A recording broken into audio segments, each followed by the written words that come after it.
एक महिला जो कि डेली बेसिस पर डेली एक धार्मिक अपनी फोटो डालती थी अपने सोशल मीडिया अकाउंट पर। कभी मंदिर जाते हुए, कभी पूजा करते हुए, कभी पाठ पूजा करते हुए, इस तरीके से डेली बेसिस पर एक एक फोटो डेली डालती थी। और देखने में उस लड़की का देखने में सोशल मीडिया ऐसे लगता था कि ये लड़की कितनी संस्कारी होगी, कितनी इसमें गुण है। और उसके बाद में जब उसके कारनामे सामने आए, तब पता चला कि इसी महिला ने अपने बॉयफ्रेंड के साथ मिलकर अपने ही पति की हत्या कर दी। आखिर क्या था मामला, किस तरीके से प्लान किया गया था, जानेंगे हम आज की इस रियल क्राइम स्टोरी के अंदर। मेरा नाम है सुमित ड्रीम्स और आप सबका स्वागत है हमारे इस बेहतरीन चैनल सुमित ड्रीम्स चैनल के अंदर।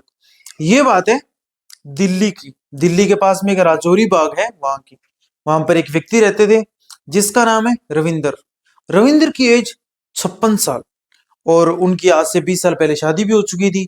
और शादी के बाद में उनके एक बेटा भी था और उनकी लाइफ अच्छी खासी चल रही थी। बेटा भी काफी बड़ा हो चुका था। और आगे चल करके जब सन 2024 आया, तो 2024 में उन्होंने मतलब उनके एक हाथ में मोच आ गई थी। जब उनकी एक हाथ में मोच आई, तो उनको एक फिजियोथेरेपिस्ट के पास, एक डॉक्टर के पास जाना था।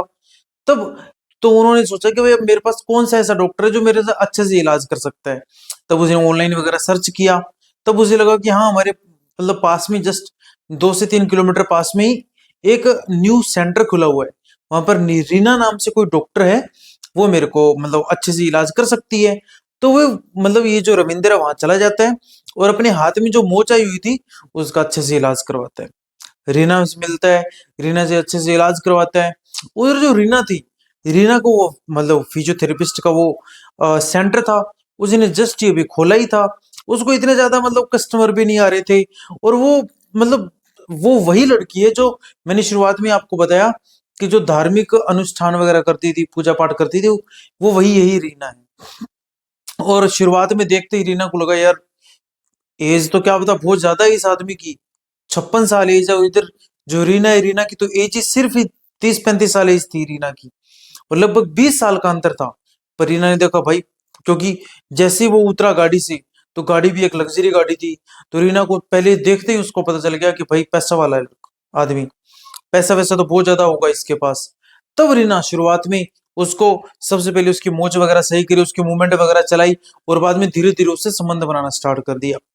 यानी कि शुरुआत में उससे दोस्ती की। अब रविंद्र ने भी दोस्ती कर ली शुरुआत में। और दोस्ती के बाद में ये दोस्ती धीरे धीरे प्यार में बदल गई। अब डेली बेसिस में रविंद्र रीना से मिलता था। ये लोग होटल में जाते थे, घूमते थे, फिरते थे। और रीना ने भी कहीं ना कहीं अपना जो फिजियोथेरेपिस्ट का काम था वो धीरे धीरे कम कर दिया। और धीरे धीरे जो रीना का झुकाव था वो रविंद्र की तरफ हो गया। अब क्योंकि डेली बेसिस में ये जो रीना है अपना पूजा पाठ करती थी और अपना फोटोज वगैरह सीधा सोशल मीडिया पर डाल देती थी। और दूसरा काम इसका ये था कि ये रविंद्र के साथ कभी किसी होटल में चलेगी, कभी कहीं चलेगी, कभी कहीं चली गई। और इधर जो रविंद्र था, रविंद्र के भी पुरखों की इसके मतलब जमीन दिया हुआ था इसको। और इसके पास मतलब बिजनेस था इसका, और अथाह पैसा था, बहुत इसके पास पैसा था। और धीरे धीरे समय बीता, तो समय बीतने के साथ साथ ये लोग इतना ज्यादा एक दूसरे में घुल मिल जाते हैं कि जो रविंद्र है, रविंद्र अपनी पहली बीवी आशा को छोड़ देता है, अपने बच्चे को छोड़ देता है और रीना के साथ रहने लगता है। और रीना के साथ ही शादी कर लेता है। और रीना के साथ जब शादी की, तो ये लोग दिल्ली से बाद में उत्तर प्रदेश मुरादाबाद में चले गए। मुरादाबाद में इन्होंने एक 3 करोड़ रुपए का, सोच के देखो, कीमत कम नहीं होती, 3 करोड़ रुपए का एक घर लिया। उस घर के नाम की जो रजिस्ट्री हुई थी, उस रजिस्ट्री पे 2 नाम लिखवाए। एक तो रीना का, यानी कि इस घर की मालकिन रीना भी है और रविंद्र भी है। तो रीना और रविंद्र दोनों ने अपने अपने नाम पे, यानी कि इस घर के 2 मालिक, तो दोनों मालिक के नाम पे, यानी कि रीना, और रीना को एज ए गिफ्ट दिया था इसने। जब शादी हुई, तो शादी के अगले दिन एज ए गिफ्ट 3 करोड़ का घर गिफ्ट कर दिया था रीना को। और रजिस्ट्री रीना के नाम करवाई, और रीना के साथ साथ अपने नाम भी करवा ली, ताकि अगर कोई बेचे तो भाई अकेला ना बेचे, दोनों को चाहे तो भाई साथ में बेच सकते हैं। और एज ए गिफ्ट रीना को दिया था। रीना बड़ी खुश थी। रीना को लगा यार वाह, बहुत अच्छी बात है, मेरे पति मेरा बहुत ज्यादा ख्याल रखता है, मेरे को 3 करोड़ रुपए का गिफ्ट दिया है, इससे अच्छा और ज्यादा क्या ही होगा। धीरे धीरे समय बीता। और समय बीतने के साथ साथ ये जो रविंद्र है, रविंद्र को उसके बिजनेस में घाटा लगना स्टार्ट हो गया। रविंद्र को बिजनेस में घाटा लगा। रविंद्र ने कहीं से लोन उठा लिया, कहीं से कितने रुपए उठा लिए, कहीं से कितने रुपए उठा लिए। उठाने के बाद में अब वापस से घाटा लगना स्टार्ट हो गया। अब उस जो कर्जा लिया है उसको चुकता तो करना पड़ेगा। तब रविंदर ने रीना को बोला कि रीना, अब मेरे पास ज्यादा पैसा भी नहीं है, सिर्फ ये घर है, क्यों ना इस घर को बेच करके हम किसी छोटे घर में शिफ्ट हो जाते हैं और जितना मेरे ऊपर कर्ज है तो उस कर्ज को अपने चुकता कर देते हैं। रीना हो जाती है गुस्सा। रीना बोलती है कि नहीं नहीं, ऐसा बिल्कुल नहीं चलेगा। मतलब रीना मन ही मन ये सोचती है कि अगर, पहली चीज तो इसकी एज बहुत ज्यादा है, 56 साल एज है, और दूसरी चीज, अगर मैंने ये घर बेच दिया, अगर ये घर मैं बेच देती हूँ तो भाई बहुत ज्यादा बड़ी दिक्कत हो जाएगी। तो फिर मैं कहाँ रहूंगी, मैं कहाँ जाऊंगी, और इसका तो कुछ पता नहीं है, आज है कल नहीं है, इसका तो कुछ भी नहीं पता है। ऐसे कैसे मैं घर बेच सकती हूँ? मैं तो घर तो नहीं बेचने दूंगी, क्योंकि दोनों के नाम था वो, घर की रजिस्ट्री दोनों के नाम थी, तो एक व्यक्ति बेचना चाहता तो नहीं बेच सकता था, उसमें दोनों की मंजूरी चाहिए थी। अगर दोनों हाँ करे तो ही भी वो मकान बिक सकता था, नहीं तो नहीं बिक सकता था। उधर रविंद्र और ज्यादा बोल रहा था कि नहीं, अपने को बेचना पड़ेगा, बेचना पड़ेगा। इधर जो रीना थी, रीना ने बिल्कुल मना कर दिया। रीना ने बोला कि नहीं, मैं बिल्कुल भी नहीं बेच सकती। और उसी मकान के नीचे एक छोटा सा फिजियोथेरेपिस्ट का उसने एक छोटा सा अपना क्लिनिक भी स्टार्ट किया हुआ था। उस फिजियोथेरेपिस्ट के क्लिनिक में एक व्यक्ति आता था, एक आदमी आता जिसका नाम था परितोष। अब इधर इनका डेली बेसिस में झगड़े पड़ने स्टार्ट हो गए, क्योंकि रविंद्र था वो कर्जे में जा रहा था, और इधर क्योंकि उधर से बहुत ज्यादा मतलब झगड़े वगैरह हो रहा था, तो रीना क्या है, परितोष के साथ संबंध में आ जाती है। परितोष के साथ प्यार करने लगती है, बाद में ये लोग संबंध बना लेते हैं और बाद में एज ए गर्लफ्रेंड बॉयफ्रेंड के रूप में रहने लगते हैं।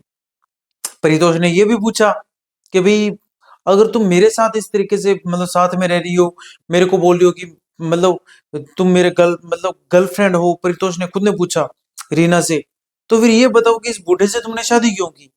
तब रीना बताती है कि देखो, दरअसल मैं लालच में आ गई थी, क्योंकि इसके पास पैसा बहुत था, वो इतना ज्यादा पैसा था इसके पास, तो मेरे को लगा मेरे पास बहुत सारा पैसा आ जाएगा, मैंने एज वगैरह कुछ नहीं देखी और मैंने फिर इससे शादी कर ली। तो ऐसा हो गया था, पर अब ये मेरे को बिल्कुल अच्छा नहीं लग रहा, और ये उल्टा इस घर को बेचने की बात कर रहे हैं। तो देखो परितोष, तुम मेरा एक काम करो, उसके बदले मैं तुमको 10 लाख रुपए भी दूंगी, और दूसरी चीज मैं तुमसे शादी भी कर लूंगी। परितोष ने बोला, बताओ रीना, क्या काम है भाई? तो बोलती है कि मेरे पति का तेरे को मर्डर करना पड़ेगा। परितोष एक झटके में तैयार हो गया। परितोष ने बोला, कोई दिक्कत नहीं है, पति का मर्डर करना है, कर देंगे, नो प्रॉब्लम एट ऑल। तो अब इधर परितोष तैयार हो जाता है मर्डर करने के लिए। तो शुरुआत में ये जगह और घर और डेट चुनते हैं। तो डेट चुनी गई कि 5 जून सन 2025 को की जाएगी हत्या। तो जब 5 जून आता है, तो 5 जून के दिन ये जो रीना है, रीना रविंद्र को बोलती है कि अच्छा, अपने ऊपर बहुत ज्यादा कर्जा है ना, तो मेरा एक दोस्त है परितोष, अपने उसके पास चलते हैं और वो अपने को इस कर्जे से मुक्त होने का कोई रास्ता बता सकता है। तब रीना अपने हस्बैंड, अपने पति को लेकर के, जिसके साथ इसने शादी की थी, अपने पति को लेकर के सीधा चली गई परितोष के पास। परितोष के पास गई, वहां पर इन्होंने पार्टी वगैरह की, और पार्टी करने के बाद खूब शराब पिलाई गई रविंद्र को, और रविंद्र को इतनी शराब पिलाई गई कि रविंद्र होश में नहीं था बिल्कुल भी। अब जब रविंद्र लगभग बेहोश जैसी स्थिति के अंदर था, ना ही चल सकता था ना ही हिल सकता था, तब ये लोग एक फावड़ा लेकर के आते हैं, और उस फावड़े से ये जो रविंद्र था, रविंद्र की हत्या कर दी जाती है। अभी तो रविंद्र की हत्या हो गई थी, तो हत्या करने के बाद में अब रविंद्र की लाश कहाँ ठिकाने लगाए? तब लाश को एक बोरे में डाल करके नीचे जाकर के पहले रविंद्र की ही गाड़ी के अंदर पीछे वाली डिग्गी में डाल देते हैं, और डाल करके सीधा चले जाते हैं उत्तराखंड। उत्तराखंड के कोट द्वार नाम से एक जगह है, वहां पर कुछ पहाड़ और जंगल है, उन जंगलों में लाश फेंक करके सीधा वापस से वहां से निकल जाते हैं। एक दिन बीत गया, 2 दिन बीत गया, फिर वहां से, और 2 दिन बाद में वहां से जंगलों से बहुत ज्यादा तेज बदबू आने लगती है। लोगों को लगता है यार, पता नहीं इतनी बदबू कैसे आ रही है, शायद कोई कुत्ता मर गया होगा या कोई बड़ा जानवर मर गया होगा, पता नहीं किस चीज की बदबू आ रही है। कुछ लोगों ने वहां पर जाकर के देखा, तो पता चला कि यहाँ पर तो एक लाश पड़ी हुई है। तुरंत प्रभाव से पुलिस को बताया जाता है, पुलिस पहुंचती है, एम्बुलेंस पहुंचती है, और लाश को रिकवर करके सीधा पोस्टमार्टम के लिए हॉस्पिटल भेज दिया जाता है। और फिर बाद में प्रॉपर एविडेंस वगैरह इकट्ठे किए जाते हैं, प्रॉपर लोकेशन वगैरह देखी जाती है, और सारी चीजें देखी गई, तब पता चला कि ये तो भाई रविंद्र है। बाद में रविंद्र को भाई को बुलाया गया, और जब रविंद्र के भाई को बुलाया गया, तो रविंद्र के भाई ने बताया कि हाँ, ये मेरा ही भाई है, और दरअसल इसकी शादी हुई हुई है रीना के साथ।